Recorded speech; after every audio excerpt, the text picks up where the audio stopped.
I'm Andrea Grover, and I'm the executive director here. I'm Kristen Kersey, and I'm the events manager here. So this is the last of our Stirring the Pot series. I know, so sad for Depressing. Yeah, exactly. And Florence asked me to ask all of you who you would like to see for interview next year. And Joe Brano's going to write down, so you can just shout out. Bobby Flay. Bobby Flay. Michael Mecco. Thomas Keller. Ina Garten. Joe, you getting one? Alden Brown. Alden Brown. Yep, Alden, totally. Who else? Danny Myers. Say that again. Go ahead. Jeff Goldman. He's a good one. Alice Waters. Alice Waters. Greg Popovich.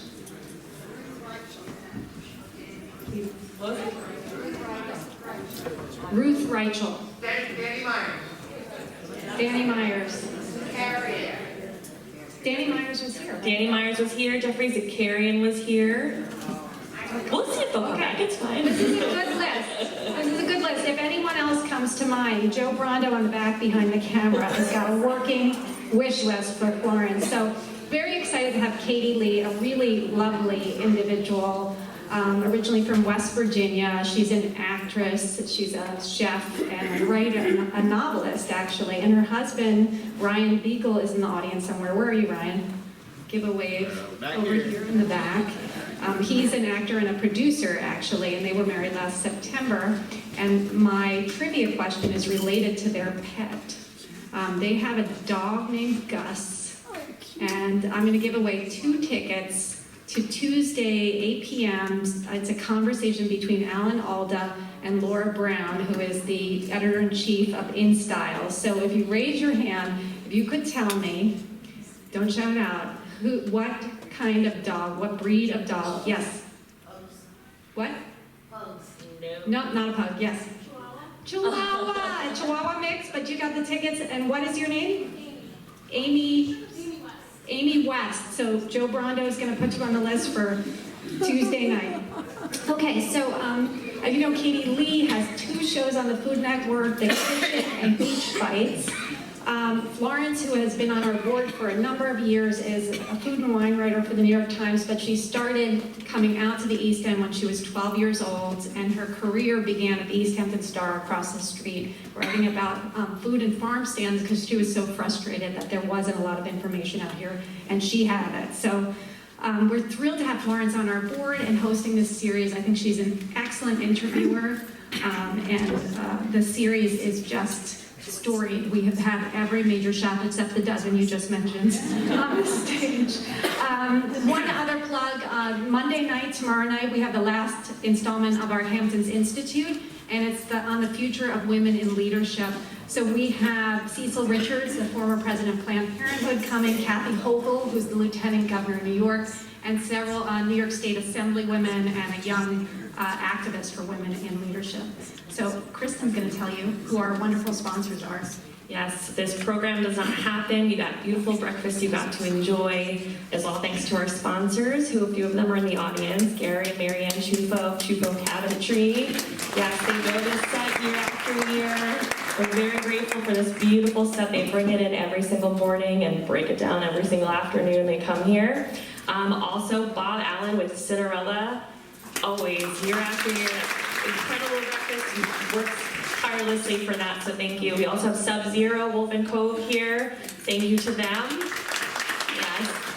You got to enjoy Rotary sparkling wine and Splash mixers this morning. And you also, one of our incredible sponsors, Eileen Mullen, is here with Sotheby's International Realty. So thank you all to our sponsors for making this possible. Thank you, Jen Brando, who helps support all of the production of this program. And please now welcome Katie Lee and Florence Fabricant.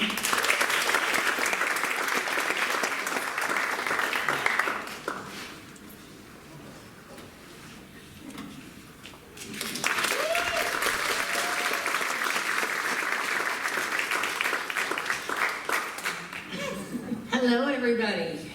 It's turned into a nice day after all. I'm so happy you're all here, and this should be a lot of fun. I'm thrilled that Katie Lee has found the time to indulge us with her thoughts and interesting comments on the food world. And I guess where I'd like to begin is this idea that, well, most of the guests that I have shared this stage with over the years have been chefs, professional chefs who are working in restaurant kitchens or restaurateurs. Katie is not a professional chef working in a restaurant kitchen. So I'm really curious as to, in this day and age where the chefs are so prominent, how did you come to be a real marquee name in the food world without being a chef? And do you aspire to being one? Tell us how you got started. Well, first of all, I am so honored that you'd say that I'm a marquee name. That's so nice. I can't imagine that I am. I'm just so thrilled to see so many of you here too. I'm always afraid that when I do something, 3 people are going to show up. So I'm so happy to see so many faces here. Yeah, I'm not a chef. I didn't go to culinary school. It was something, food was always part of my life. I'm from a really small town in West Virginia. My grandma, I think, is the best cook there ever was. And we just kind of grew up in one of those households where you were talking about what you were having for dinner the next night at dinner that night. And I thought of food as a hobby, not necessarily as a job. And when I was in college, I started taking food science classes because I found out that would fulfill my science requirement, and I was by no means a chemist. And I remember the professor came in a white lab coat and said, if you're here because you like to cook, this is the wrong class for you. But I ended up loving the science of cooking, and it made me understand food so much more. And this was around the time that food was becoming more of pop culture. Food Network was getting really popular. I started reading magazines like Bon Appetit and Gourmet, and I thought this could be my path. I thought I could write about food, and I actually enrolled in culinary school to go to French Culinary after I graduated, and I ended up not going because I wasn't really sure what the end result was going to be, and my life just took different turns. But I started doing pieces for Hamptons magazine. I was working in a fish market that's no longer in business out here. Can I interrupt you? Mm-hmm. The connection to Hamptons, was that sudden or The Hamptons lifelong? magazine? Yeah. Oh, to coming to the Hamptons. Well, I originally came here because of a previous relationship. That was how I came here initially. So I fell in love with it though, and this became my home. And I think if it's kind of a hard parallel to draw, but something about being in the Hamptons reminds me of where I grew up, having this small town feeling. Although when I first came out here and people said that this was the country, I said, there's not a Ralph Lauren in the country, I'm sorry. Where I'm from, living in the country is like being out in a dirt holler and not always having electricity. So this was very fancy country to me.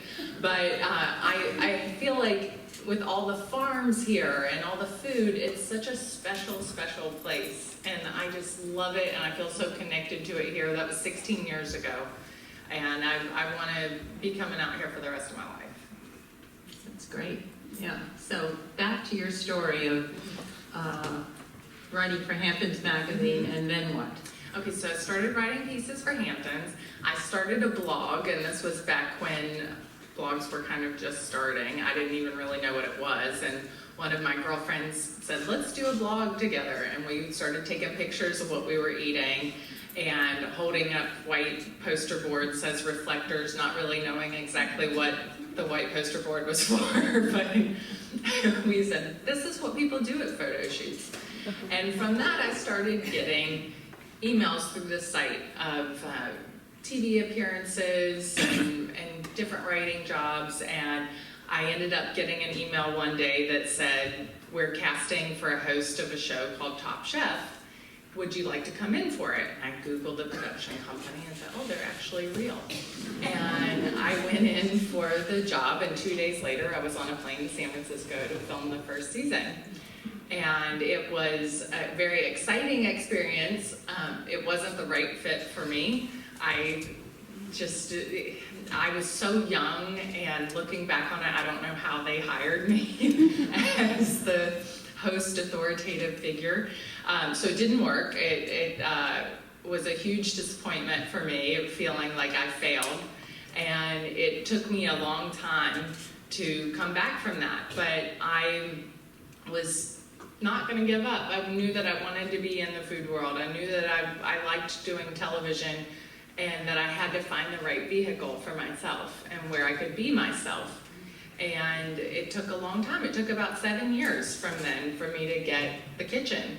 And I'm grateful every day that I have that job. It has been the biggest professional blessing. And why not be a chef? You know, I have days where I really wish that I had gone to culinary school. Not because I necessarily think it would have changed the trajectory of my career so much. I just would have liked the experience of it. And I think sometimes that it would have helped, and then other times I think, well, I got my dream job, so I did all right. No, but I don't mean that in the sense that lots of people go to culinary school and don't wind up being chefs, like lots of people go to law school and don't wind up being lawyers. But you could open a door to be a restaurant chef and maybe even have your own restaurant. This is not a career path that you... I'm not a masochist. Even a restaurant out here? No.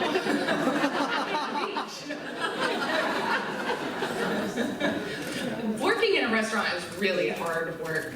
I think that people don't realize it sounds like open a restaurant, how glamorous, how fun. You're there 16 hours a day, you're there on holidays. You have to be on your feet all day long. I have so much respect for people who do restaurants. That is hard, hard work. Yeah, it really is. So you're out here, you come out all year round?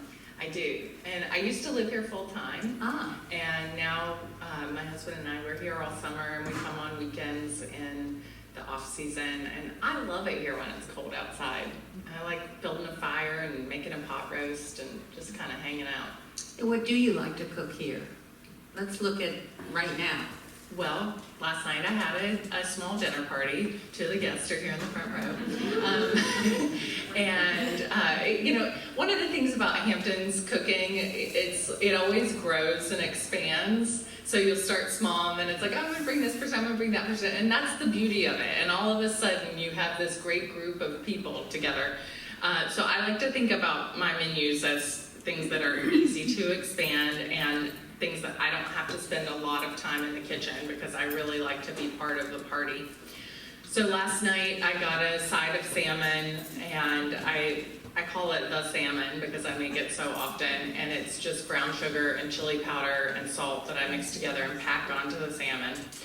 And then I bake it in the oven. And then on the side, I went all local and had a beautiful tomato salad. It's like you just really don't have to do much to the food right now, to that produce. It is so good. So I did a bunch of different tomatoes, a light little vinaigrette, and scallions and cucumbers. That was it. And put it on a big platter. And those tomatoes were so sweet. And then I cut corn off the cob, sauteed it in a stick of butter, which is never going to be a bad thing. Put a little bit of sesame seeds in it and some basil. That was it. And then we also had a farro salad. I always like doing a grain salad since you can do it all in advance and just leave it on the counter room temperature to serve. So I did roasted butternut squash, farro, arugula, and what else was in there? Shallots, walnuts, raisins, and it was just a really easy dinner. And then my friend brought a homemade blueberry pie. Oh, wow.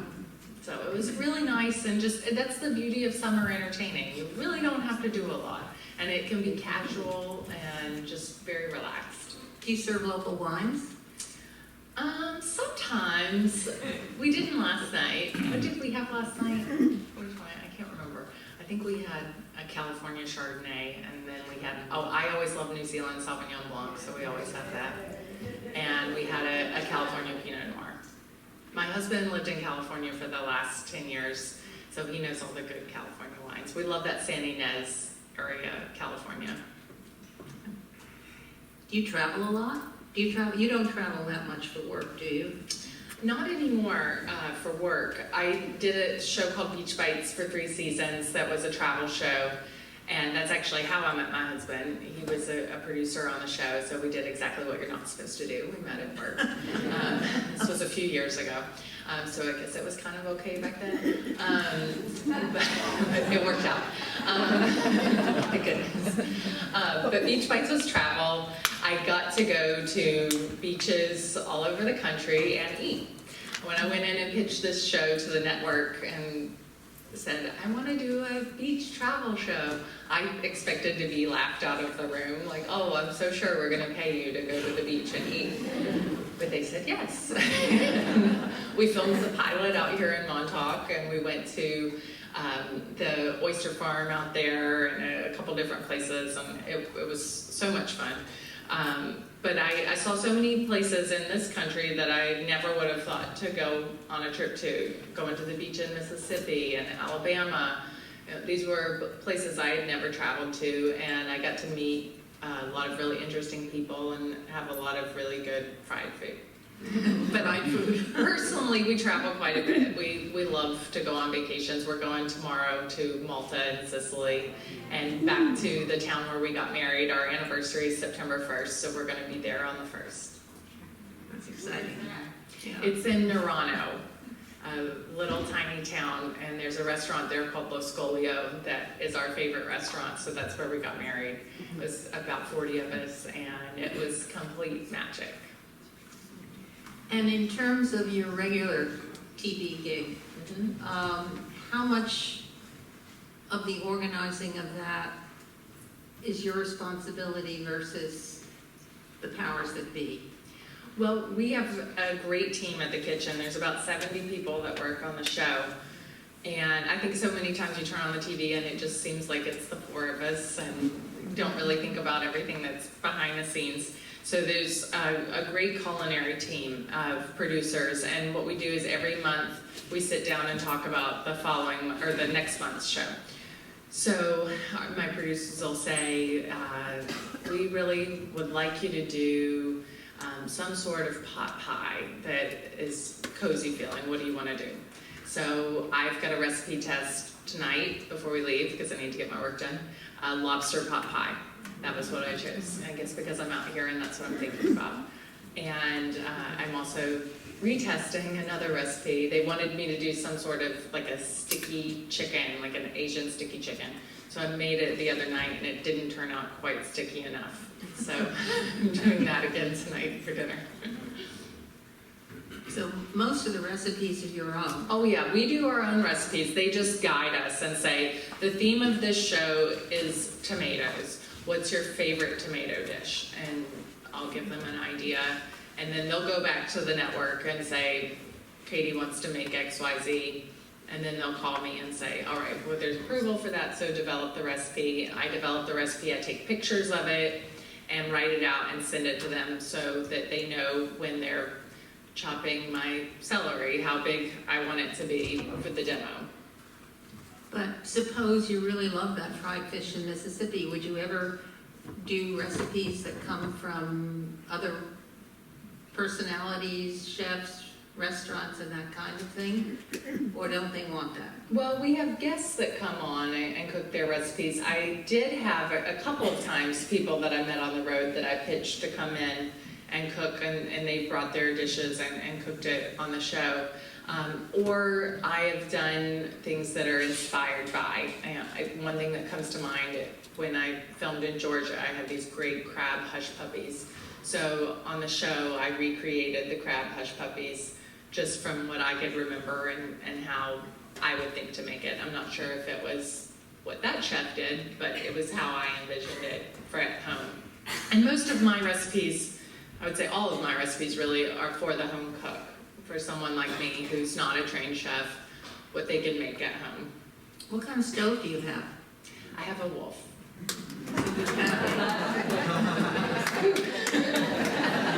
No tourist Although we rented a house out here this summer, and I won't say the brand of the stove that's in there. I hate it. It's Is it driving me gas or crazy. electric? It's a gas stove, or it's a gas stove and a gas oven as well. I like a gas stove top and an electric oven. But this oven is so small that a sheet pan barely fits in it. So I got a little a smart oven that I put on the countertop so that I have a little bit more space. But it is very challenging cooking in that tiny little oven. Do you grill? I do, yeah. Outdoor? I really like to What grill. kind of equipment do you use and what do you like to grill? Well, right now, since we're in rental, we went and bought an inexpensive Weber grill, and it's working just fine. We love it. At my old house, I had a house in Watermill that I sold last year. I had a big Wolf grill that was also great, and I had a pizza oven. And I think when we find our next forever home out here, we'll put in another pizza oven because that was so much fun for outdoor cooking. The one that I had was gas. I think I would go to a wood burning only. It's much easier to control the heat in the wood burning and to... Really? I would Yeah, in the sense that, well, you can set the temperature with the gas one, but it takes so long to heat up the gas pizza oven. It'll take 3-4 hours to heat it Really? up. Whereas when you do a wood burning, you can be ready to cook in an hour. So and I love to make pizza. That's probably my favorite outdoor, and I love to grill pizza as well. So you make pizza and you leave to throw it on the grill. How do you get the cheese to melt when you grill pizza? So when I do a grilled pizza, I stretch out my dough, and the key is to have a clean grill so that it doesn't stick. You don't need to oil the grates, you don't need to oil the dough, nothing. So you take it and put it right onto the grill. Within a minute, it will puff up and release itself. So I take it, I flip it, and let it have another minute. I pull it off, I put my toppings on, and then I put it back on the grill. And so it's almost like a sturdy little store-bought crust at that point, that you've taken out of, I mean, of course it tastes better than taking out of the package, but you know what I mean. It just looks like that pizza dough that you can make your pizza on, set it back on the grill, close it, and I'll do that on the indirect heat side and let the cheese melt. But it happens really quickly. Anything special about your dough or your toppings? Well, I went to a pizza school Wow. and learned to make This is from someone who didn't go to culinary school. Where else did you study? a pizza school that's called Verace Pizza Napoletana. It's a group that their mission is to defend the honor of traditional Neapolitan style pizza. So I was on their site and I saw that they had classes in Naples you could go to, or in Marina del Rey, California. So I went to the one in Marina del Rey, and it was like... Is that part of the beach assignment? Yeah, in a back parking lot, they had their little studio, and I said to the guys, why Marina del Rey? Why aren't you in New York? And they said, the weather, it's so nice here. I went, it was a 3-day course, and for 8 hours, all we did was make pizza. And I called it the pizza graveyard. There were stacks of pizza crust, and just the more you do it, the better you get at it. So I make their dough recipe, and it's very specific. It has to be the 00 flour. They insist that you use bottled water from Italy. I don't always do that. I'm not sure if it makes a difference, to be honest, but they think it does. So that's the dough that I like to use. Do you use packaged yeast or wild yeast? I use the fresh yeast for that. But I think if you're in a hurry, and I certainly do this sometimes if we decide last minute that we want pizza, go to your pizza parlor and buy a ball of dough. It's usually about $3, and you can take it home and make homemade pizza with it. And for toppings, what do you like to do? I'm pretty simple. I like just a pizza margherita to have the tomato sauce and cheese. Sometimes I'll do sausage. I really like, there's a place in Southampton called Conic Prime Meats, and they make fresh sausage every day, all different kinds, so we buy our sausages there. Or, you know, I'll even cut corn off the cob. I love corn on pizza. Have you ever been to Al Forno in Rhode Island? That's the best pizza. I love that pizza, but they put corn on the pizza. And I love it just gets so sweet. And it's like these little sugar bursts when you're eating it. So what kind of mozzarella do you use? I like fresh mozzarella. I used to get it from Red Horse here in East, and now just closer to me, I go at Green Thumb. They sell Scottos from Hampton Bays, and that's a really good fresh mozzarella. And for the tomato sauce, you make your own? I don't, so I learned in pizza school that to Now just come the use, secrets. the only thing you need to do is get a can of the whole peeled San Marzano tomatoes and pureed it with salt, and that's it. Oh, Yeah, I don't put any garlic, no herbs, nothing. It's just salt No olive and oil? no, nothing. I do a drizzle of olive oil on top of the pizza in the shape of a backwards six. That's also what they said you have to do. There were a lot of rules, and that's it. do you ever make clam pizza?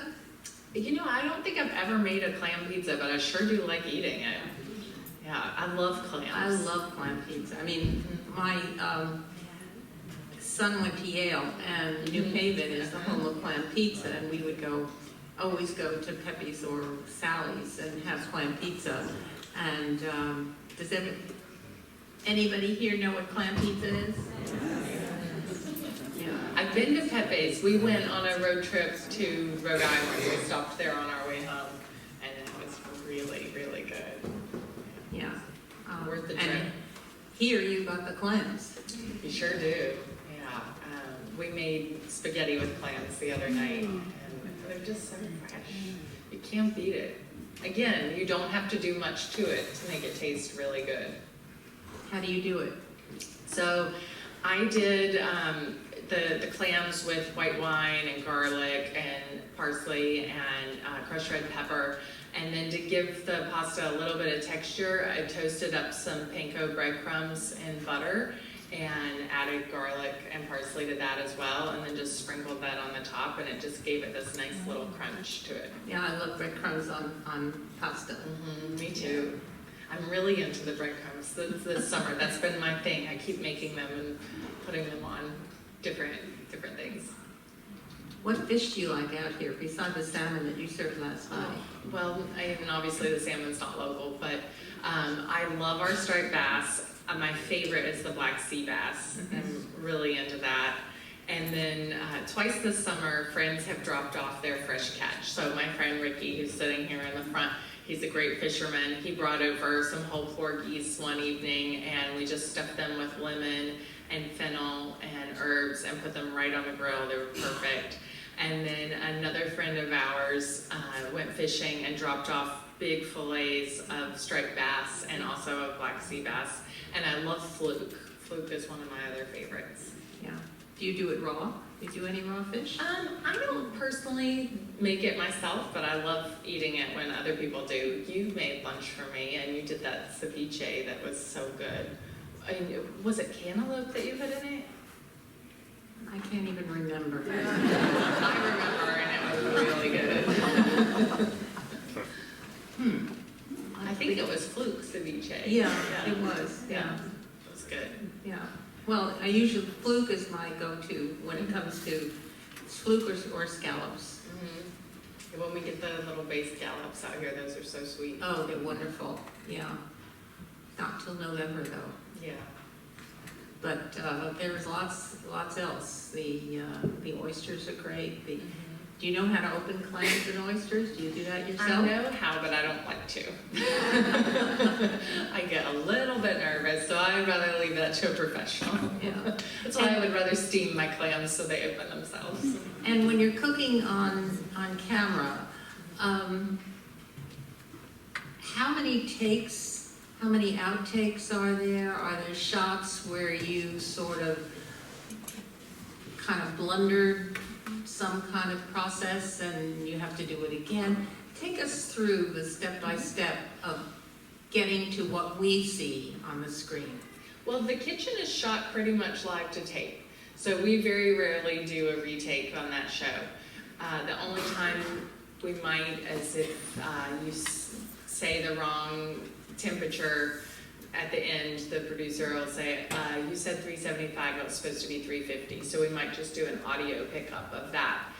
Or if you're doing the opening and you blunder the words, just pause and start over, and then that gives them an edit point. But very rarely do we stop the process, we just go straight through. When I have a digital series that's a more straightforward cooking, like a demo, we'll do 2 takes of that sometimes, where I'll cook the whole recipe straight to camera, and then they'll say, okay, we're gonna get pickup shots of your hands. Pick up the salt, and then I just kind of take it out of frame, so that, you know, when you are watching the cooking show and you see a close-up of something with the hand, that's what's happened. It's just the pickup shot afterwards. You kind of redo it so that they have different angles to edit it together, unless you're on something that's very high budget and there's different cameras that are getting all the different angles every time. The kitchen, we have 6 cameras, so those are able to get our hands, and that's why we don't have to do those multiple takes. We're able to just do it straight through. And the time lag between, let's say, if you're cooking something that takes 45 minutes or an hour to be finished in the oven or whatever, have you gotten to the finished one that they photographed to have on hand? So you're shown putting it in the oven and 3 seconds later taking it out of the oven? There's a wonderful human being in the back who has already made the dish and swaps it out.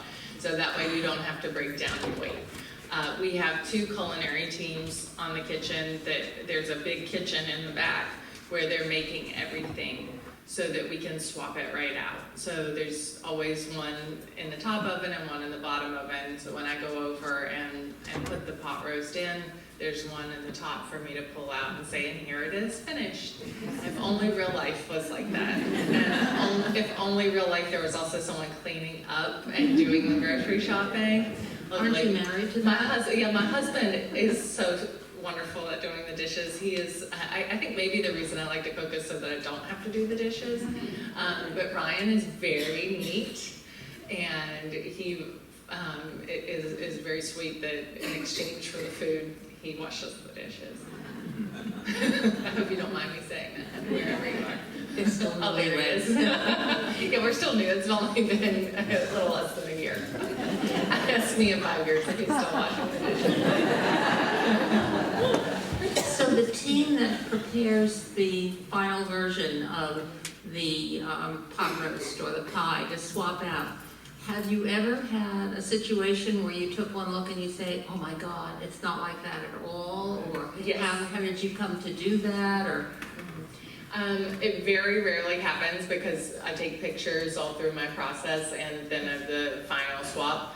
But I think I can remember maybe once where something came out and I said, that's not right.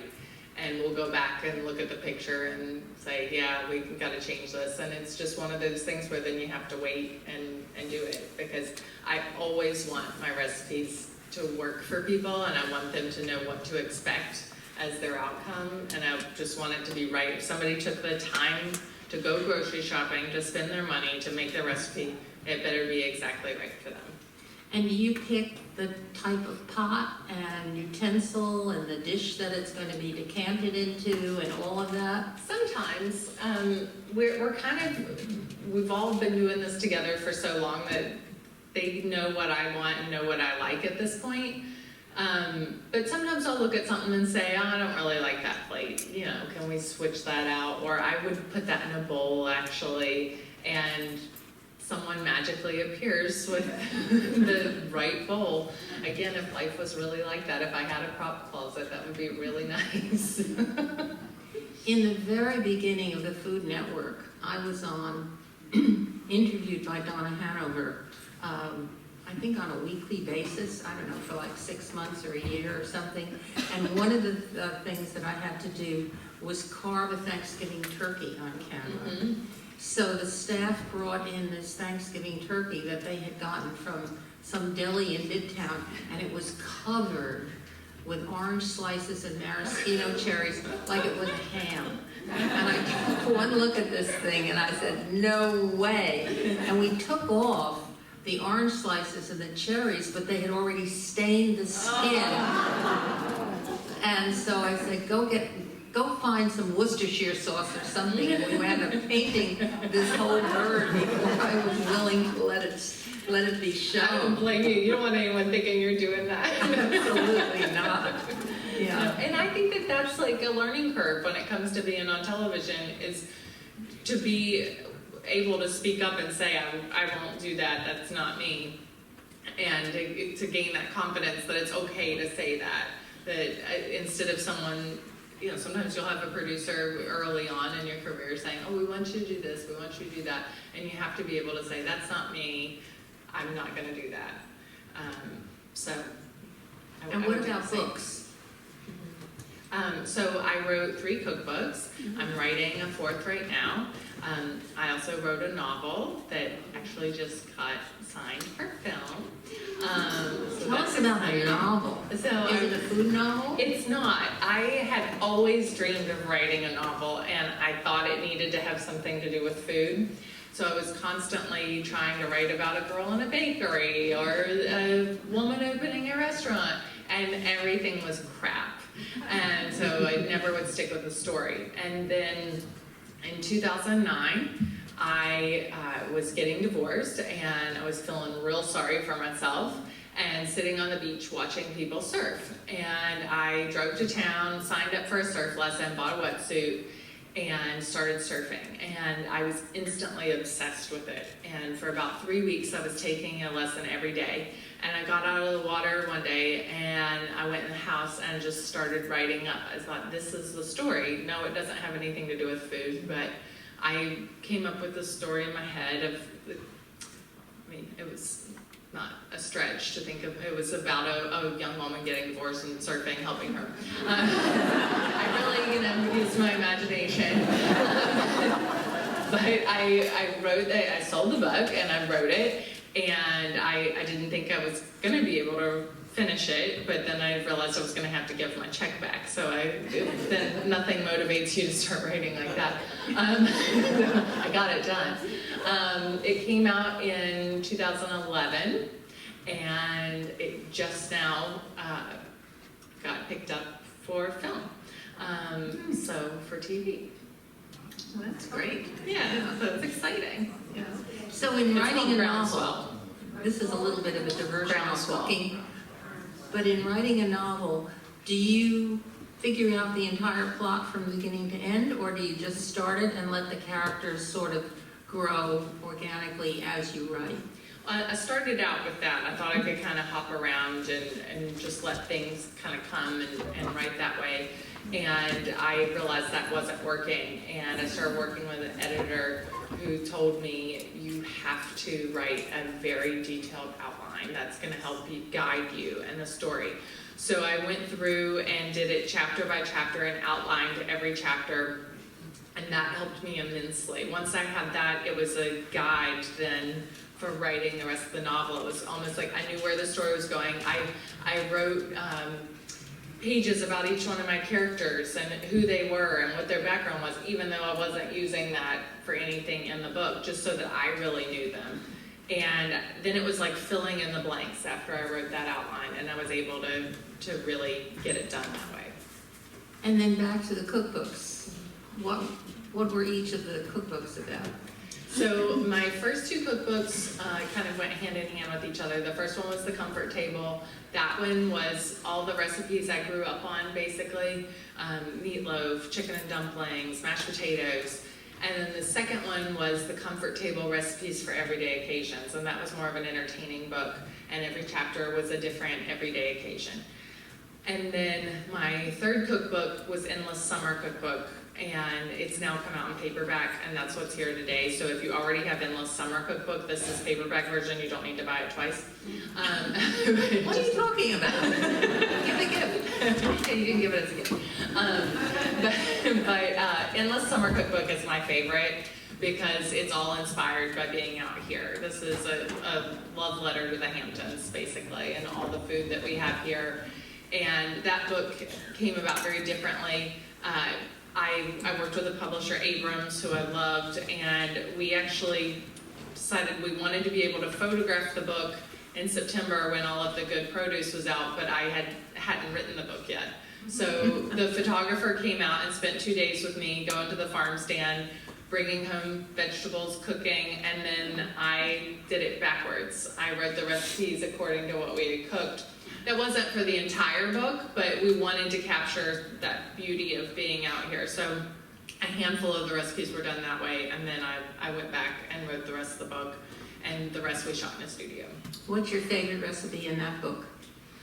My favorite recipe in that book would probably be, there's a peach blueberry cobbler that I love, and it's in an iron skillet. That's a good one.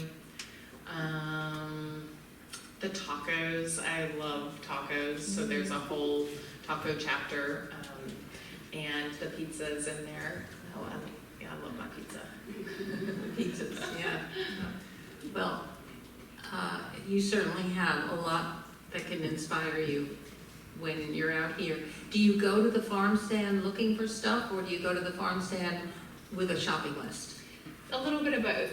So yesterday I went with a shopping list because I had my menu planned out, and then on just a random Tuesday I go and pick up whatever looks good and I bring it home and we cook it and eat it. What have you never cooked that you would love to try your hand at? I would like to make the timpano that's at the end of that movie Big Night. I don't know if That's anyone's the seen big- Big Night. The big wheel of cheese with the pasta in it. Yeah, the pasta and pastry around it. I've always wanted to make that dish, and that's. Have you ever had it? I've had it once, and I would really like to spend. I feel like that's a winter project. To spend a weekend, like one day you have to make the meatballs and make your pastry, and then the next day build it. And I just love that movie too. I thought that was such a special film. You seem to gravitate toward Italy. I do. I really wish I was Italian. I did that 23andMe and I was like, please be Italian. I'm not. Was hoping for it. Yeah. So, and aside from the timpano, is there anything else that you feel challenged by?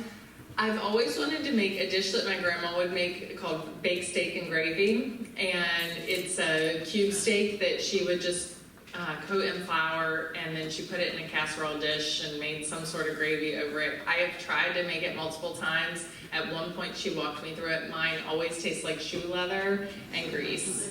So someday I would like to be able to make that recipe, but I don't know if it's gonna happen.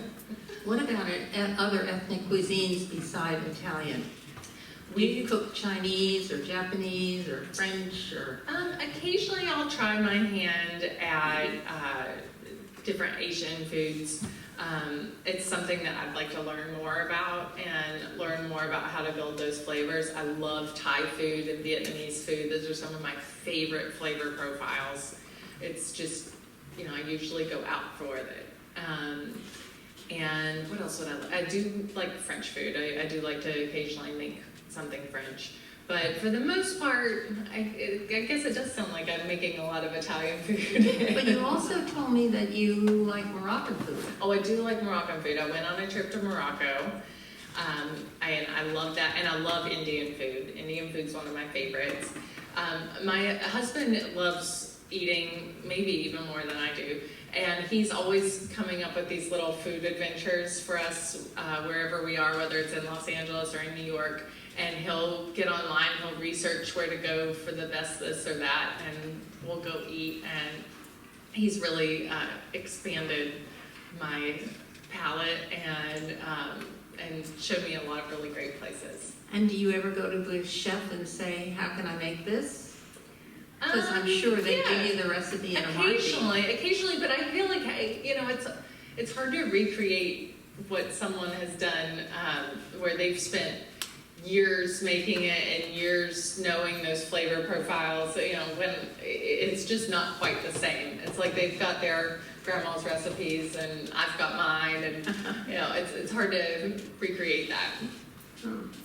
but you've got really exciting background there, and it looks like you've got lots of new adventures ahead of you in this field. It's just great. I'd like to open up the floor to questions for Katie. Don't be afraid. No, the lights are coming up. One back there.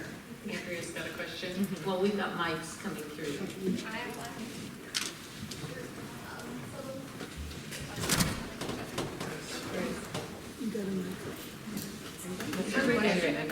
Thank you. I'm so sad to see this series end. It's just, there's something about the informality of it, and also people in the food business are so generous with their time. I think it's just because there's always an exchange. Making food for people is about giving. So at any rate, I wanted to ask both of you a question. My kids don't especially love tomatoes. They like, cherry tomatoes and really sweet tomatoes. But out here, they love ground cherries. And I just don't know why ground cherries aren't everywhere and why they don't seem to be used in a lot of recipes. I could be completely ignorant, but they're like candy for kids. I thought my daughter was going to get diarrhea because she ate like half a pound in one sitting. But anyway, that's my question. You mean the little cherry tomatoes that are out right now? Those little ones? They're so sweet. That's what we had those last night as well. They are like candy. I think, they have kind of a short season right now through September, wouldn't you say? Or maybe early Well, are you October. talking about, there's a whole gradation, there are more gradations in terms of size than there are clams. You've got these little ones that are no bigger than this, that one farm stand, and they sell them at Hanks and at Balsam, and they say they're wild. And they come on little they're like miniaturized tomatoes from Israel, the ones that come on green stems, but only they're the size of currants.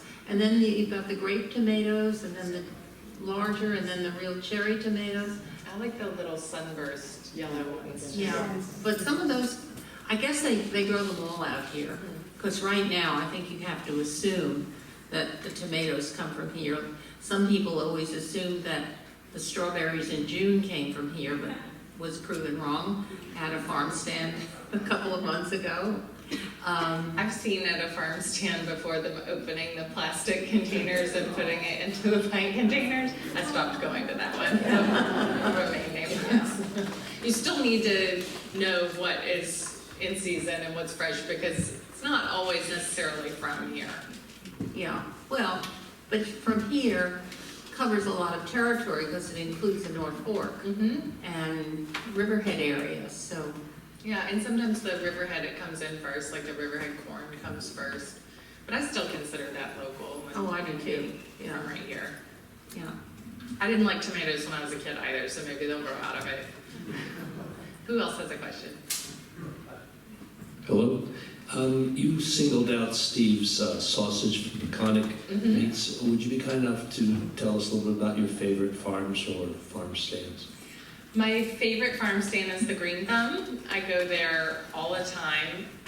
I love what they do. Most of their produce is organic and biodynamic and sustainable, and I think it's really good quality. I love the corn at Pikes. I think it's excellent. I also shop at Carissa's Bread. I get our bread from there. That honey oat loaf is to die for. It's a problem because I can't ever stop eating it. I like Meacock's Dairy Farm for cheeses. For my fish, I usually go to either Clam Man or Wainscott Seafood. Where else do I shop? I guess that's pretty much it. You're a little far from Balsam. Yeah, I love Balsam, but that's far for me. If I'm visiting a friend in Amagansett, I'll stop at Balsam. Yeah. It's excellent. What is it? Gorgeous. Gorgeous. Oh, that's the Hampton Bay seafood, right? I've heard it's great. I haven't been there. Any other questions? Oh, we got one down here.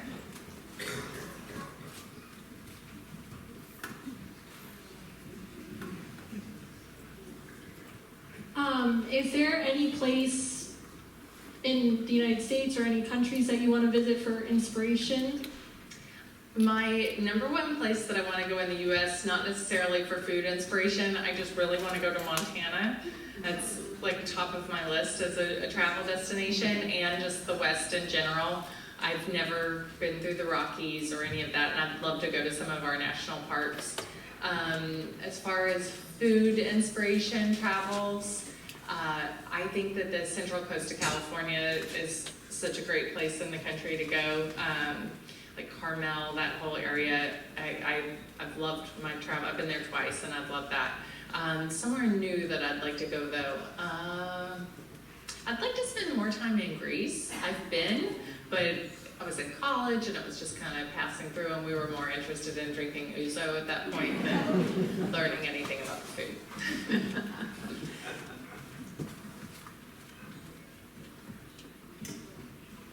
In making the pizza on the grill, do you have to put oil on it after you flatten it out, or just throw? No, just a clean grill, it won't stick. So just make sure your grill grates are nice and clean. It has to be pretty hot though. Yeah, you want to get it hot. Right. Yeah, put it on high, let it heat up, give it enough time to get nice and hot as well to really preheat. Give it a good half hour to preheat. And then when you lay it on there, don't touch it, resist the urge to be checking on it. We say if you're looking, you ain't cooking.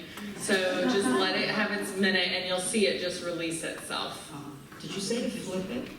Yeah, then you flip it and put your toppings on and close the grill. As far as the tomato sauce that Oh, goes you close on the it? grill. I close the grill so that the cheese Oh, melts. close the grill.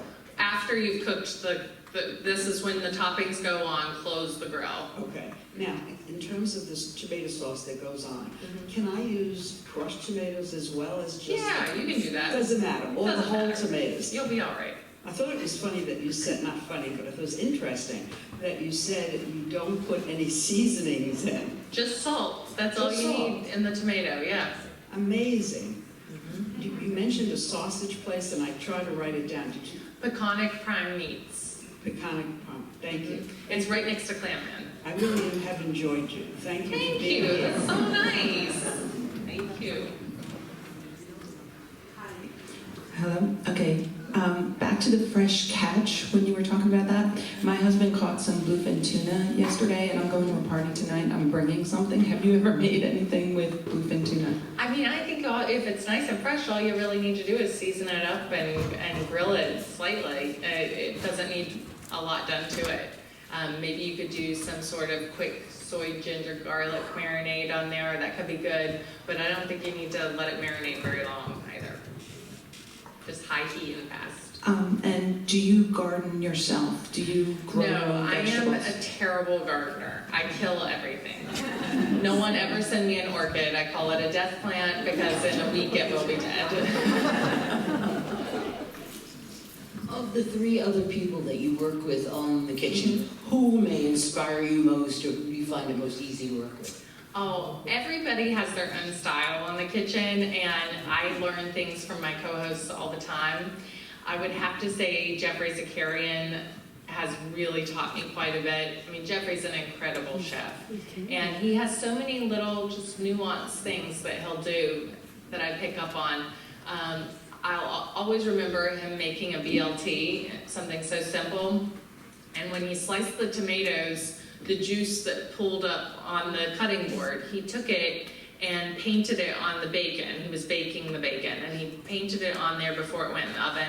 And I said, oh, Jeffrey, is that step really worth it? Like, come on, it's just a little bit of tomato juice. And he said, no, trust me, this is gonna be really good. I'm not kidding you, after that cooks on the bacon, it's not even very much. It just gives it this little extra tomatoey sweetness onto the bacon. And now every summer when it's time to make BLTs, I do that.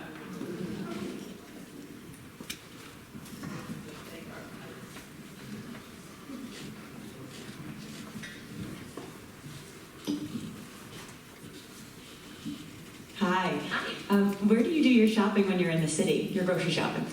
I usually just go to Whole Foods, and I don't cook as much in New York City as I do out here because of the schlep, carrying all the groceries. So I'm much more into the cooking out here. I used to live in a building in Tribeca that was above Whole Foods, and when I lived there, I cooked all the time. But I no longer live there, so I don't think I'll be cooking as much. We just moved in a new apartment. So yeah, Whole Foods, go to the Union Square Market if I want to do something special. I really like going out in the city and trying all the great restaurants. There's so many to try in so little time, and then I end up going to the same places over and over. So. What are some of your favorite restaurants out here? Out here, that's a good question. I love Bostwick's. I like to go there and get fried flounder. I think it's just so crispy and fresh and delicious. I like the Beacon, going there for sunset. Nick and Tony's. My all-time favorite was Dave's Grill in Montauk, and I'm still sad that Dave's is not there. I crave their food. That's when I think of summer cooking, it was Dave's in Montauk. Does anyone know what they're doing? Are they going to reopen? I don't know. All I can say is that there was a woman who eventually wound up opening a lobster roll truck in Montauk, but she would clean my house, and she and her husband would go clamming, and they would sell most of their clams to Dave's Grill, but she'd always leave a dozen in my fridge. Oh, wow. That's a good hookup. She has moved out west, so too Good bad. loss, yeah. But let me ask you, I think, one last question before we turn over to book signing.